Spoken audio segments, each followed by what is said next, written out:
নকশালবাড়িতে ব্যবসায়ী সহ ব্যবসায়ীর পরিবারের সদস্যদের অপহরণের ঘটনায় গ্রেপ্তার এক। রবিবার দুপুর 12:30 নাগাদ ধৃতকে তোলা হলো আদালতে।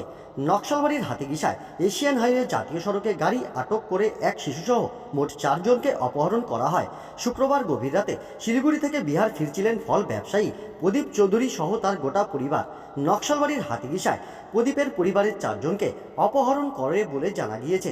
সুযোগ বুঝে ঘটনাস্থল থেকে পালিয়ে নকশালবাড়ি থানায় অভিযোগ দায়ের করেন প্রদীপের জামাইবাবু দুর্গেশ কুমার।